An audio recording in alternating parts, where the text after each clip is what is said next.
Sorry for the rain. It wasn't raining when I came up here. But I'm going to tell this story about this guy in Farmington. I just got transferred from Missouri State Penitentiary to Farmington Correctional Center. And I hadn't been there, I don't know, maybe a couple months. And I get to Celly. And this guy moves in. We're getting along real good and everything. He's a young guy. Well, he was younger than I was. I was still kind of young at the time. I was in my 20s, but he was a little bit younger. And he was telling me that he had a job and everything, and that he had a wife. He got married kind of early. And he kept asking his wife if they could have a threesome. And she kept saying no. And he just kept asking her, and she just kept saying no, and to the point she was getting kind of aggravated with him.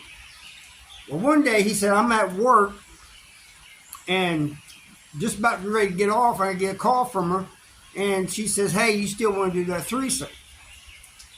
He says, yeah. He said, well, come in the bedroom when you get home. He said, man, I got home as quick as I could. I'm going through the living room, taking off my clothes. I go in the bedroom, and there she is with another guy.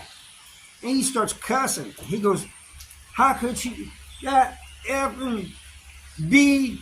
He called her every name. And I said, you didn't say what kind of threesome. She knew what I meant. But anyway, one of the old timers came up to me from a different housing unit when I was out in the yard, and he tells me, he goes, hey man, is that dude, he points at him across the yard there, he goes, is that dude you're selling? I said, yeah. He goes, that's a boy. A boy, you know, means like he has a man. He's a prison girl. So when we go back in the cell and we lock down at night, I talked to him about that. I said, hey man, there's word out that you're a boy, you know. He goes, I'm not no boy. There's somebody trying to make me a boy.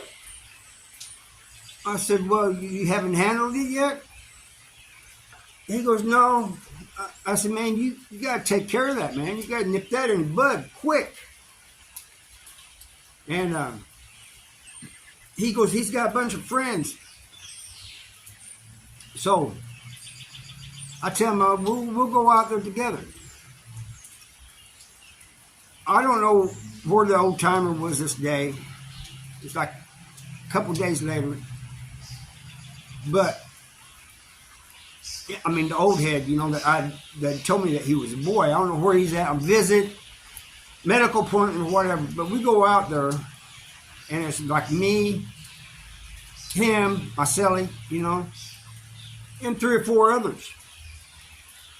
Well, we go out there, and there's a young guy about his age.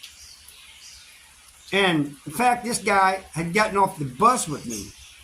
You know, we rode from Jeff City down to Farmington. He goes, Harv? He goes, and then there's a couple other guys I knew from the walls there. And they, you know, I never really talked to them or anything, but I knew them. And I also knew that they carried that blade. I had one on me too, though. And one of them says, hey, Harv, let me talk to you a minute. So we go off to the side, and he says, man, he says, we got to stop this. He goes, this is going to end up bad if we all end up fighting.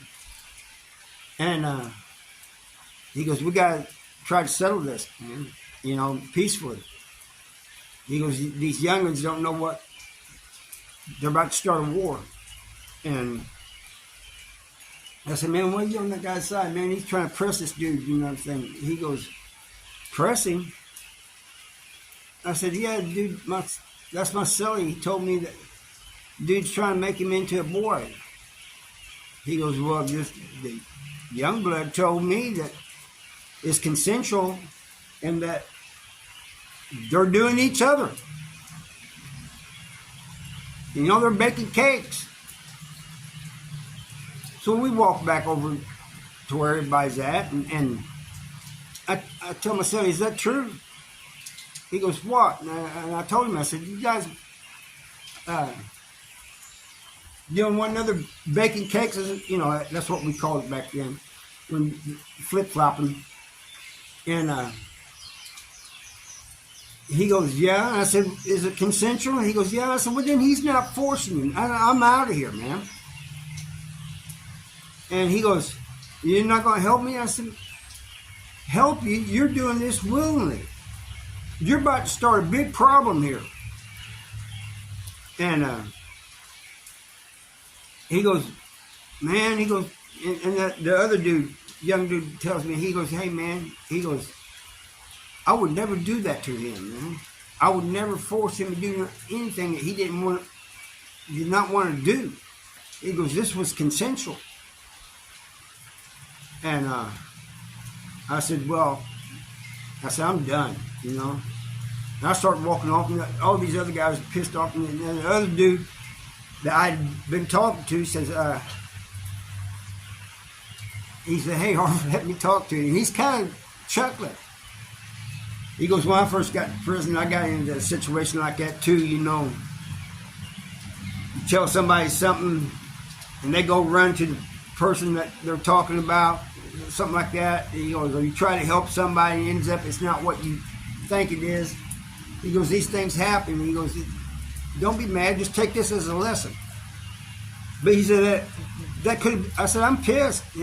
I said, but that could have ended up bad. He goes, yeah. He was still kind of chuckling. I did not find nothing funny about it. You know, first of all, I was kind of embarrassed. Second of all, it could have ended up in being in a bad situation. And here I was trying to help a guy, and he's doing this willingly. As I'm standing there, and me and that dude, we kind of walk off from each other, I see old head coming. And so I stood and waited for him, and he walks up there, and he goes, what's going on? So I said, man, you're right. I said, dude's a boy. He goes, I tried telling you, man. He goes, if I'm not mistaken, I told you to stay clear of that. And I said, yeah, you did. I said, but, you know, it's more than that. I said, they're in there baking cakes trying to put little Debbie out of business. But he lied, you know, and he said that he was being forced to, and he wasn't. It was a consensual thing, and there's another young guy about his age. In fact, I said, when I got transferred down here, that dude was on the bus with me. And he goes, man, he said the same thing the other guy said. He said, sometimes these young guys coming in prison, he goes, they'll lie to you because they're embarrassed to tell you the truth. And he goes, just take this as a lesson, man. He goes, but I tried telling you, man. He goes, Harvey, I'm never going to steer you wrong, man. You're a good dude, man. And we've been through a lot. I'm never going to steer you wrong. I'm never going to lie to you. He goes, have I ever lied to you? Have any of us that, you know, took you under our wing, have we ever lied to you? And I said, no. And so the moral of that is, you go to prison, man, and you're trying to help somebody, make sure you know all the facts first. But hopefully, nobody ever goes to prison, and nobody ever has to go through any of that. Now, thank you for watching, and I'll see you next time.